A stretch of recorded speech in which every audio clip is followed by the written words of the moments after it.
Welcome back to the Developing Doctor podcast. I'm Dr. Ben Reinking, and this is a show about staying human in medicine and about using your heart more, not less. I'm so excited about my guest today. She spent her career standing beside doctors in training at all levels. Billie Ruden is the academic and career advising manager at the University of Iowa's Carver College of Medicine. She helps students figure out what kind of doctors they want to be, build their applications, and make it through the match, and honestly through medical school and all of the hurdles that they face during training. She also co-directs the college's teaching distinction track, and before her current work, she spent years as a surgery residency program coordinator, working very closely with residents and the faculty through some of the hardest stretches of medical training. She's watched hundreds of people become physicians, so I wanted to ask her the questions you can only answer from that seat. What really helps someone thrive? What training gets right? What we could do better? And what gives her hope about the future? Billie, I'm so excited you're here. Welcome to the show. Thank you. I'm really excited to be here. Well, I just wanted to start kind of with your story. How did you find yourself in medical education and in advising and supporting others? What did that path look like? I kind of fell into it in one way. I started out when I got my first master's. My goal was I wanted to be an academic advisor at a community college. I felt like I was a first gen student in undergrad. The advising was not good. I didn't know where I was going or what I was doing. I changed my degree 5 times and I felt lost the majority of the time in undergrad. And so once I grew up a little bit and decided to get my master's, I was thinking about what I wanted to do. And I felt like the biggest area that I could make a difference would be in advising. And so the goal was community college. Life took a little bit of a curveball. My husband was in the Army and he was getting out and I got pregnant and we decided to move back to Iowa. And we needed insurance and he was going back to school. So I took a job in the Department of Surgery as a secretary and I was teaching online classes. And so I was just kind of doing the thing. Then there was a position open in the department for an executive secretary. So I was like, well, I might as well make a little bit more money while I'm doing this stuff. So I interviewed for that position. They asked me the question, what would be your dream job? And I said, well, I have a lot of dream jobs, but like the most realistic dream job would be to work with residents since I had a master's in education. And they kind of looked at each other and they were like, you have a master's in education? And I was kind of like, did you look at my resume? And so then I was kind of thinking, oh, shoot, I didn't get this job and went back to my office and was making. And about an hour later, the HR person contacted me and she's asked me why I didn't apply for the program assistant position that was on the line. And it was working with surgery residents. So that's kind of where it all began. And so I got that job instead. I helped start up our skills lab and then helped with our residency program. And then eventually our skills lab grew big enough where we could hire a nurse coordinator. And so I oversaw education for the fellows, residents, and medical students. And working with medical students, I was advising them on applying to surgery and helping them along the way. And that's where I fell in love with academic advising in medical education or career advising in medical education. So then luckily I had a really great mentor, John Sharp, and he just kind of let me build our program in surgery. And then eventually curriculum manager position opened over here in the College of Medicine. And I did that for 8 years. And then in January, we were able to start the Academic and Career Advising Center. And that's kind of how it started. And I have my absolute fantasy job. And it's exciting. That's an awesome story. And I love that you took something that you recognized as, hey, this was not great in my experience and latched onto that. And that kind of shaped your whole career. And at the same time, sounds like life had threw some curveballs at you, but you still landed up in a job that ultimately was what you were hoping to get. So yeah, it really was like in one way or another, I really found my niche and a lot of it was through really good mentorship. I'm really grateful for the mentorship that I've had along the way. So, taking that kind of thread where, you noticed gaps in your own education. And then as you watch, you've watched medical students, you've got residents, you've watched fellows go from honestly the very beginning of their training to the very end in fellowship, right? What did you learn about what trainees go through to become physicians and, to get their dream job when they sign their first big contract? What's your impression about what medical trainees go through? Well, I've reflected a lot and I pull from my 20s and my experiences and really kind of watch them go through these experiences. And I've noticed a pattern. I think in the 20s, late teens, early 20s, you are an adult. And I think automatically people start thinking like, well, I'm an adult and I have to do adult things. And this is the decision I made. And so this is the path I have to go on because this is what I've made. So helping people realize that it's okay to change your mind, helping people realize that just because you're changing your mind at something, you're not failing. Hmm. And that I think that's been kind of like the biggest impact I've been able to make and help all of the students along the way and residents actually is recognizing that it's okay to change your mind. And also it's really important to be able to ask for help Hmm. and the importance of asking for help, and that your 20s or you're wrong, you need help and you can't do it all on your own. You're not supposed to do it all on your own. And the sooner that you can learn to ask for help and accept help and receive help, I think is the fastest way that you're going to be able to get to the next step. So would you say, when we think about people in medicine and especially in surgery, right, you have some really high achievers. They get great test Yeah. scores, they're driven. I think you could argue that general surgical residency is one of the hardest training pathways that someone can go down. So what is it that allows those people to thrive in that setting?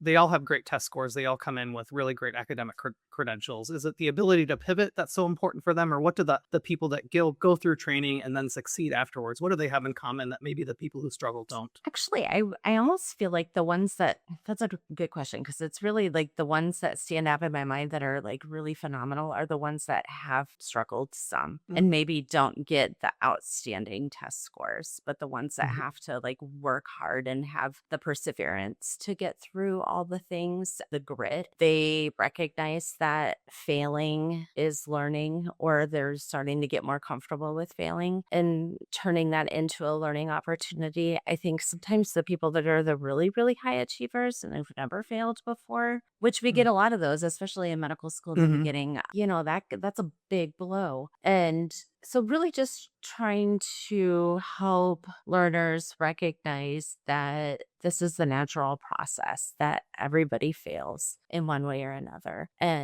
But sometimes it's going to take work and it's not a quick fix. Mhm. I think the people that are trained, our society has been for quite some time. We are very much a quick fix society. And so getting into medical school and honing your career is not a quick fix. And Yeah. taking the shortcuts can be detrimental to your success in the future. I don't know if I I answered that. Yeah, I think, as you were talking, it made me think of, there's a difference between saying I am smart and wow, I learned this, right? So I think of people that come in, and I have fallen victim to this in the past. Of like, gosh, I'm really smart. I can just do that. But then that's a fixed trait, right? And you don't have control over what your IQ is. It just is what it is. But you have control Yes. over how you learn and how you develop. And it seems Mhm. like that's kind of what you're alluding to, is that difference between a fixed mindset and this the ability to grow and develop. Yes, absolutely. And some people, those are qualities too that sometimes like those are really hard to change. Hmm. Some people have naturally are more amenable to change and embrace it, and some people really struggle with it. So when they start having a more of a fixed mindset, that can really just kind of make or break a situation for them. And it's hard too, right? Because in training, we have to judge their performance still as educators and Yes. coordinators. And so there are metrics where we unintentionally reinforce that fixed mindset. So it is hard to Right. break, but It you also is. have to hold people accountable. And so it's a tricky balance. It is a really, yeah, it's almost kind of sometimes like do as I say, not as I do Yeah, kind yeah. of experience. When you've noticed someone who's struggling, you said that people who've struggled actually tend to do better, you think, but what do you do for someone who's struggling and you can see it from the outside and they're not aware or they need help? Do you have a secret to reach them? That is the hardest thing that I've worked with is lack of self-awareness. And that is something that is really hard to explain to somebody that they lack self-awareness. And it's really hard to help them get over that. One of the mentor that I'll probably refer to him quite a bit is John Sharp. And Mhm. he used to, when we did interview seasons, he would kind of stand up and give a talk to the applicants. And at the time, he was on a Kung Fu Panda kick. And he would talk about the search for the secret scroll. And people are like running around trying to find the secret scroll and capture it. And that had the answer to life. Mm. And then when they finally discovered the secret scroll and they open it up, it's a mirror. And he would always say, like, the secret is you. And Mhm. really like looking in the mirror and being able to recognize like you're the one that's like influencing the situation. You're the one that has the impact and being able to make the changes. Sometimes I'll tell that story just to kind of Mhm. show them the mirror a little bit. I don't necessarily think that people that lack self-awareness, it's not a malicious thing. It's not something Mhm. that they want to like, it's not necessarily an ego thing either. I think sometimes it's just a personality trait and they just don't necessarily know how they fit into a situation. Sometimes it Mhm. can be they might be socially awkward. So I've definitely have done some coaching on with students on how to handle situations. And I also think that it's tricky being in your, mid 20s, early 20s and handling really challenging, stressful situations and not having that emotional intelligence to fall back on yet. And Mhm. so like a lot of it's communication. And so I'll have them share like if they have like let's say an incident with a resident and they don't know how to handle it, first of all, I tell them just pause. You don't have to solve everything in the moment. And I then also explain that, like, probably, like, if at all possible, having an in person conversation is the most effective. That way you can kind of read body language and see how people are affected by the things that you are saying in your conversation versus like an email or texting, because then that a lot of room for interpretation and that interpretation can be different or Mhm. challenging because you're not in control of how they're interpreting something. Yeah. They might be reading tone when you didn't intend it, or depending on where their emotional state is when they receive that information, which is challenging because in our day and age, texting and emailing is kind of one of the main ways that we communicate. Sometimes I'll do role playing with them and Mhm. we'll come up with a scenario and talk about like how you could phrase that differently or how you want to approach a conversation with somebody. Like sometimes it's even just like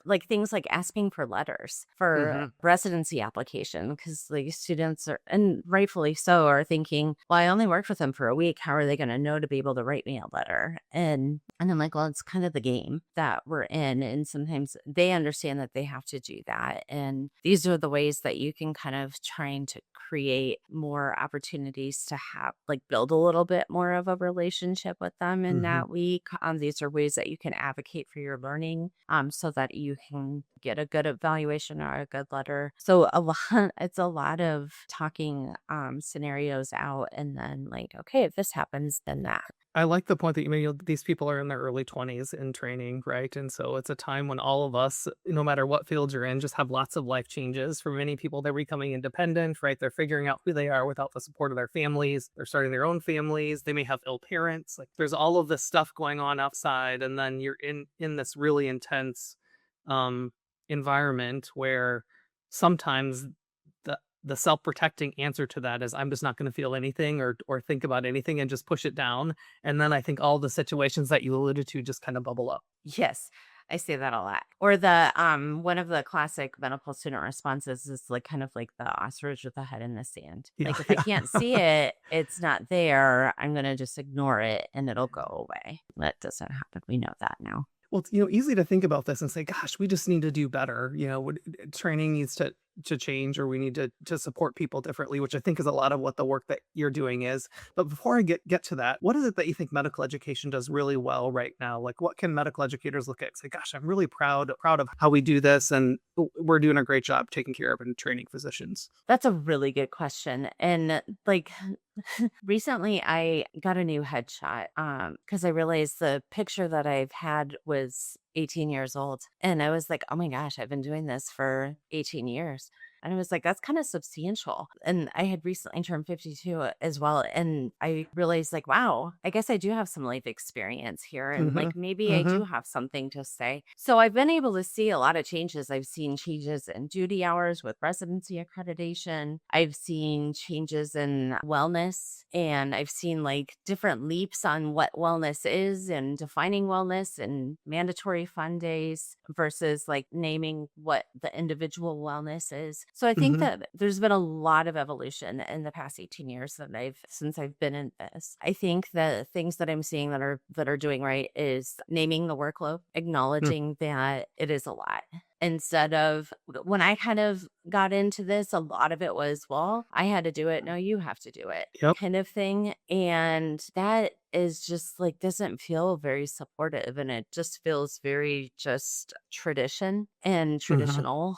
And so now, finally, I think a generation has been able to come in. Actually, my generation has been able to come in and start saying, like, hey, this is a lot, Mm-hmm. and let me help you. And let's try to get through this together because I had to do it on my own. And boy, was it impossible. And I also think that things have changed. Technology is making things more efficient in some ways, but the workload is even more because of there's the expectations. There's more expectations to be able to fit more into a certain amount of time Mm-hmm. than what it was 18 years ago. So really just like naming the workload, acknowledging it, and then supporting those stressors, like recognizing like that we do need to take care of ourselves, that mental health is important. When I first started in surgery, 60% of trainees went through some form of depression or anxiety during their training. Wow. 60%, and there's a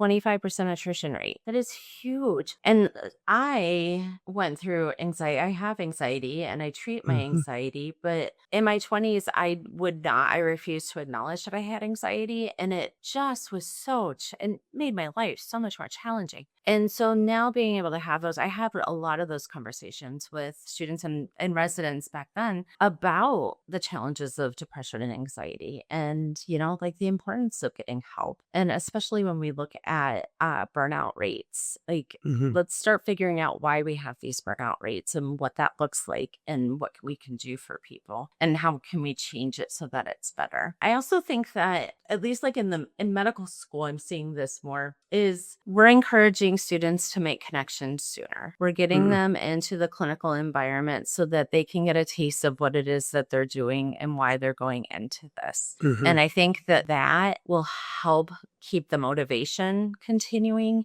to grow as they are in the classroom, because the classroom can really just bog you down and it can get to be like a lot. And so being able to shadow, have early clinical experiences and, get involved in a research project or philanthropy or student government, and just making connections so you are starting to form a community. I think that's really important because you can't do these things on your own. I went through training before there were work hour regulations, right? And so I agree. I haven't met many medical students or residents or fellows who actually who are afraid to work. So I don't think anyone is entering this thinking, oh, this is going to be an easy path. And I agree with you 100%. If someone had just said in my residency that, hey, I knew it was going to be hard, but if someone acknowledged that, yeah, this is really hard right now, it would have taken half of the load off. I mean, I would have done the same work, but just hearing from someone who was supervising saying, yeah, this is really hard, rather than you need to work harder and see this next patient, would have done a ton. Yeah. Yeah, and then you're all of a sudden you don't feel like you're the only one, Yep. which is also like and then you start feeling isolated, and then you feel like I'm not good enough, and then you start spiraling, and then that's where depression and anxiety seek in, or like they kind of like Yeah. seep in when you're vulnerable. So thinking about the numbers that you quoted, 60% have depression or anxiety, and what 20% attrition rate in general surgery. Why do we 25. lose Yeah. 25%? Why do we lose such good people? Where is there something in the system where you could say if we change just one thing, maybe we wouldn't have such a high attrition rate? Because again, like you're talking about some of the highest achieving people that go into medicine in the first place, and so it's Mhm. not a capability issue, I don't think. But and what do you think I it think is? that Maybe it is.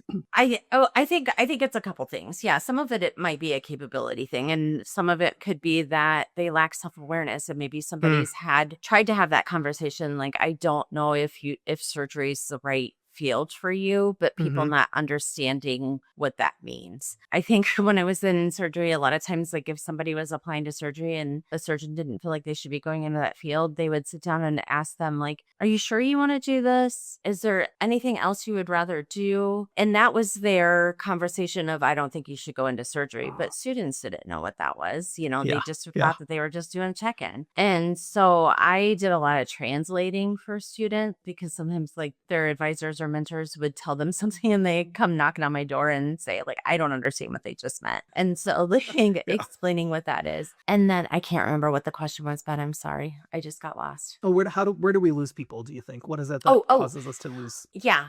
So like going into a field when maybe it's not a good fit for them. So not recognizing, and that's where career advising comes. I think helping students explore pathways more and finding the appropriate mentorship, but then also like looking at grades and seeing, is this going to be a good fit for you? Are you going to be able to achieve these things and jump through all the hoops? Hmm. So part of like, like the really uber competitive programs like plastics and urology and ophtho and ortho and derm, like, yeah, you have to be smart. And the only you have to have good grades, I should say.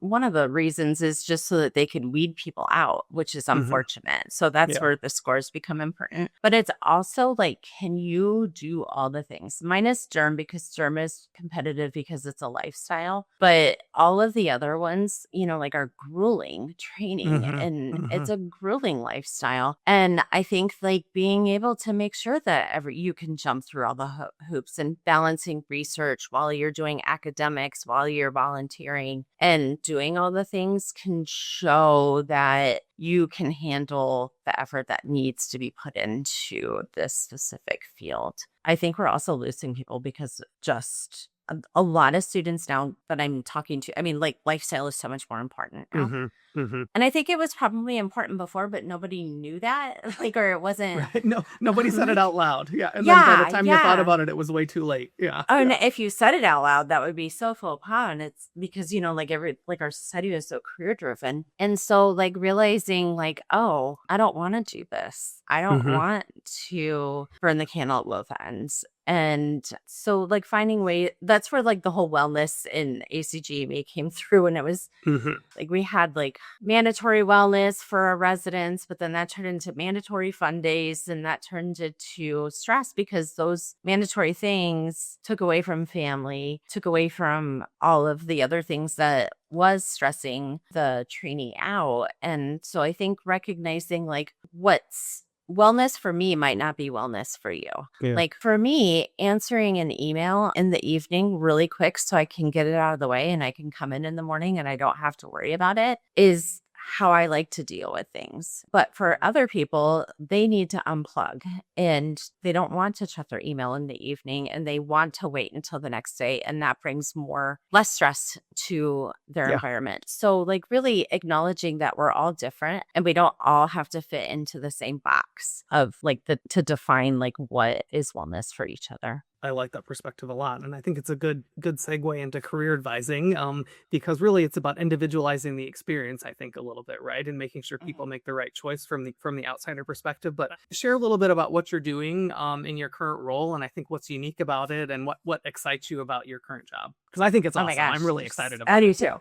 I am too. Like it is so exciting. So like my main responsibilities is so I do academic and career advising, but the academic advising kind of falls into the career. They kind of both fit together. So I am focused on academics in the clerkships, but then my big one is STEP and helping students like how to study appropriately for STEP and how to find balance when you're studying for STEP and kind of making and not doing the quick fix. It's so that you like really are building like a good foundation for residency. And how that falls into then career. So in the preclinical, we have created career advising fairs. Students are required to take advantage of the AAMC careers in medicine modules. I'm really just like connecting students with other students that are going into careers with interest groups, but then finding mentors and kind of getting their feet, dipping their toes in the water at a young training age and just taking advantage of some of the opportunities. but also recognizing you don't have to do all the things. Students will come in, rightfully so, thinking, oh my gosh, I have to do all the things that I did to get into medical school, to get into residency. And Hmm. so they think they have to do everything, and then they quickly get really overwhelmed. So kind of helping them figure out the things that they do need to do. But then also like talking to students as they're starting to, I've met with 278 students since January. Wow. And I would say it's a good half and half, but career is always coming into those conversations because really, like, it's okay, I have to get this score on step to be able to go into this career kind of thing. Hmm. Or what if I don't do well on step? What are my options? Things like that, and how we can kind of pivot a little bit. Or also parallel planning. I think that that is another one too. My biggest concern with students that come into medical school are the ones that are like, I'm going to be a pediatric cardiothoracic surgeon, Hmm. and they don't look at anything else and they go there 4 years and then all of a sudden they're in that field and they're like, no, I don't want to do this, Yeah. which Yeah. happens a lot. And so really keeping that lens open, keeping options open and thinking about multiple fields that could scratch the itch Hmm. and satisfy you and figuring out what brings you joy too. Is it, like working inpatient? Do you like clinic? Do you like building relationships? Would you prefer not to talk to people? Do you like solving problems? Like what kind of problems do you like to solve? Kind of just like figuring out personality traits and how that might work for them. One of my funnest things is when I get to know somebody coming in, and then in my mind I will just kind of predict of like what they'll go What they're into. going to do. Yeah. Yeah. Yeah, and it's a fun little game I play with myself. It sounds like really, all medical students are on this treadmill, so to speak, and they all have the same hurdles. And it seems like the challenge is trying to individualize that experience. And, for me, I hear so many students that say, oh, this is so cool, or this is so cool, or they're really interested in something academically or the medicine of it. But then they never ask the questions that you were kind of talking about, or how does this fit into my life? Does this actually make me happy? What's this going to be like when I'm 40 or 50? And am I still going to like it? And so I love that you're supporting students early on to start thinking about those things and in a way that will help them hopefully have sustainable careers in the future. It's really fun.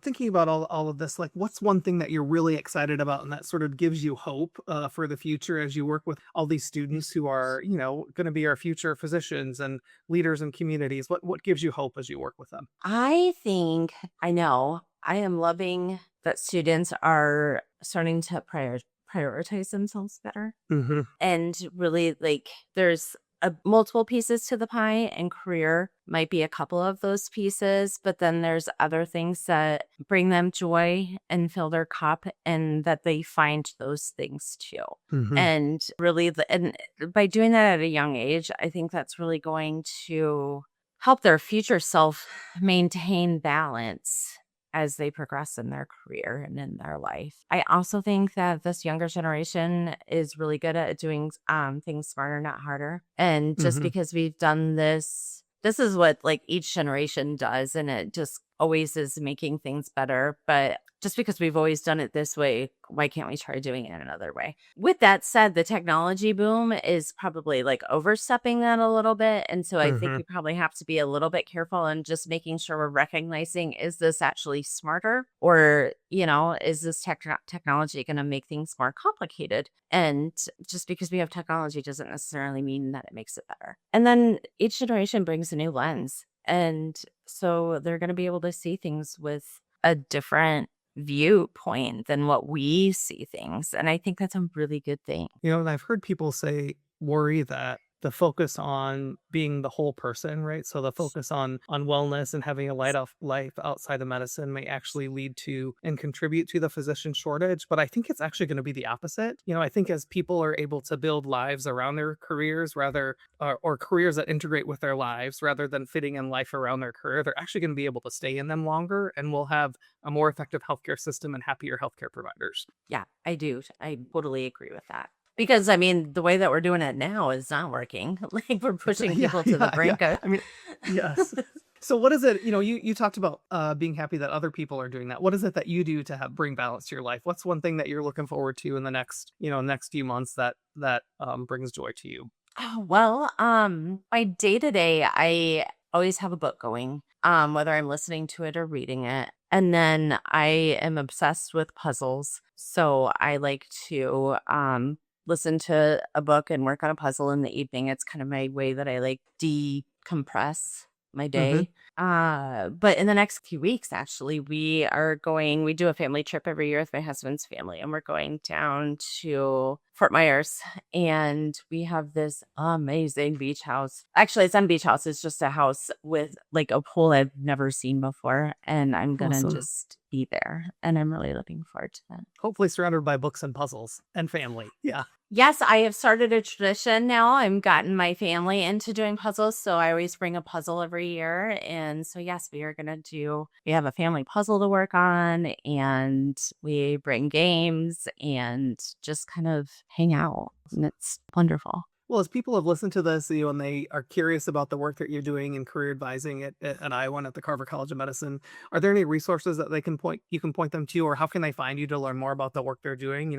This is something that I hope all medical schools adapt and adopt, and you'd be a great resource for people. So where can they find you? Oh, well, thank you. I would just, you can Google my name at U Iowa College of Medicine, and you can find my contact information easily on their websites in a variety of different places. And then my email address is billie-rudin at uiowa.edu. Reach out. I would love to hear from you. Well, thank you so much for sharing your experience. And I think also thank you for just standing alongside people during this really hard part of their training. I can speak from experience that you probably don't hear it often enough, but the work that you do definitely impacts people late into their careers. And so know that there's someone who's thinking of you right now who's probably 20 years past when they worked with you. So thank you for the work that you do. Thank you. And to those of you listening, thank you for listening to the Developing Doctor podcast. If this conversation meant something to you, share it with someone who's in training, who's in teaching, or even considering medical school. And until next time, keeping your heart more, not less.